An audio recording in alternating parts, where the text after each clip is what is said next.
Hi everyone, it's Mike Kaplin here from Kibbutz Lotan, the Center for Creative Ecology in the southern Arava in Israel.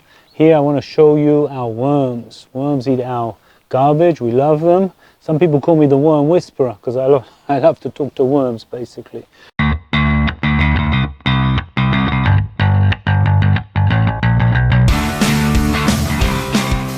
Coffee, I love black coffee. Just like you like black coffee. It's misleading to call it worm compost because it's not worm compost, it's worm fertilizer.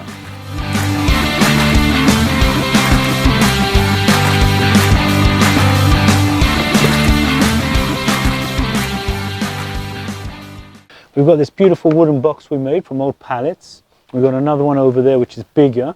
And we've been experimenting, I don't know, for a good 15 years, maybe more than that, with worms. And we've got a few different setups. This is one of them. Let's have a look and see. So you can see the dark material is where the worms have already done their job. They've already eaten the bedding and they've eaten the food scraps that they've been given. Normally we give food scraps once a week, twice a week. We're not very organized here because we've got so many other things going on. Although you do have to be careful because worms are living things. You don't want to neglect them in any way. A lot of people make some mistakes. What I'm doing now is I'm basically just aerating the material. I try to do that once a week just to add some more oxygen because they do breathe through their skin. And because the bedding has disappeared, and what I did do not so long ago is, you can see here, I added some shredded paper. Shredded paper for us is just the simplest solution. Yeah, we take the shredded paper, we add moisture to it, we add some sand to it. The sand is super important because the worms need grit. They need small pieces of sand or grit to help with their digestive systems. When they're eating the food, there's always some sand, some grit there which are grinding together, just like chickens. Also, they have the same sort of metabolism for breaking up the food and getting into their system. So here you can see there's not a lot going on. What I'm doing is I'm just leaving it for the bacteria to grow on the paper a little bit. Then I'll put some food scraps in here, and I'm hoping the worms are going to migrate from this area, slowly migrate over to the new bedding and where the food scraps are. That's the idea. The problem is the worms are not super clever, and so there's always be some left over. And so then all we've got to sort it by hand to separate the worms from the castings, from the worm poop, or we've got to do some other strategies. And actually in the other bin I've got a new strategy we're working with, and that's using plastic boxes. Let's have a look.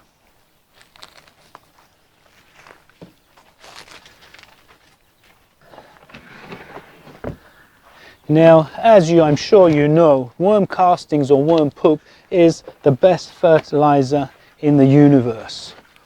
It really is amazing stuff. So here's those plastic boxes I was talking about. You can see there's all these nice big holes in there. What I'm doing is I'm putting the ready material inside the box and I'm letting that dry out. As it dries out, it becomes very uncomfortable for the worms to live in the dried material. They'll die in the end.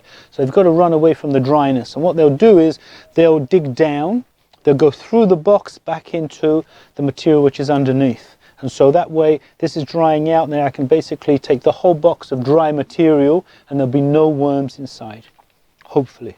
Let's have a look underneath and see what's happening. You can see there's a little bit of a worms there. Let's have a look underneath this one. Oh, there you got a few there. You can see there's a few worms here and a few worms just crawling through. As it's becoming, yeah, like I said, there's a nice long one. Look at that one. So let's have a look. It is still very moist in here. Look, you see there's still a lot of them here because it's just too moist. There's no reason for them to run away, to go somewhere else.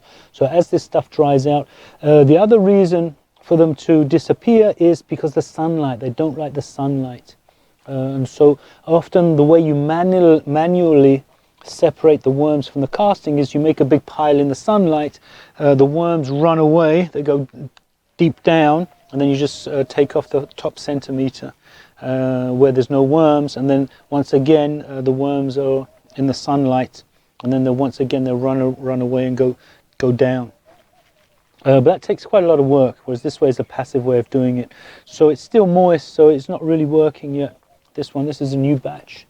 Oh, this is a lot drier, this one. Although you can still see there's lumps of moisture, and so where there's moisture, you still got lots of nice worms in there.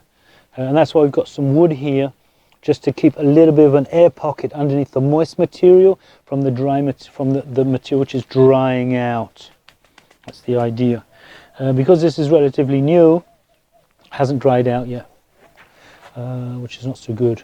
So maybe what I'll do is I'll do what I did over there. I'll put all of the ready material to one side. I'll add some new shredded paper, moisture, sand, and then I'll get them to migrate over to the new food and the new bedding for them. At this stage they've already probably eaten their poop once, because it's very fine, some of this stuff. And that's not so good for them, yeah, as you can imagine. Let's go have a look at our classic small plastic bin and see what that looks like.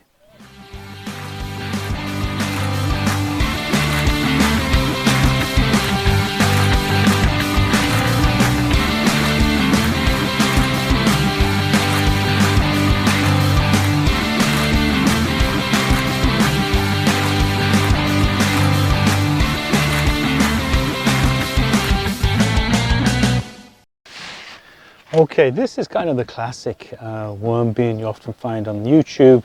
People making them. You've got a plastic tub, drill some holes in the top so there's lots of air. You can see there's lots of holes on the side as well that have been drilled in here as well. And of course there has to be holes on the very, very bottom. Can you see that? Yeah, lots of holes for drainage. Now this is a little bit of a problem because the worms can escape through there. It's inside another tub, so the extra moisture can be collected, and that's on a few rocks just to keep it off the ground there. And here inside you can see there's a little bit of paper left, but almost, yeah, all the paper's disappeared, and anything which is brown is basically the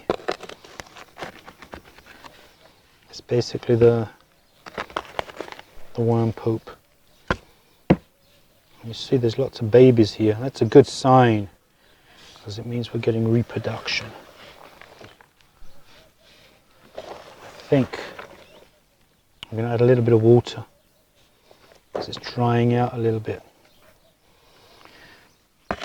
The biggest reasons for your worm farm failing is, or people get it too wet and they actually drown because maybe there's no drainage.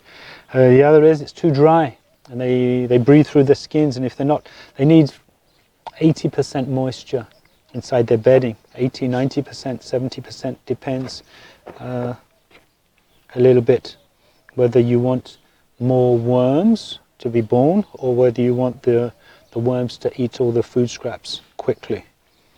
Let's add a little bit of moisture. It's a little bit dry.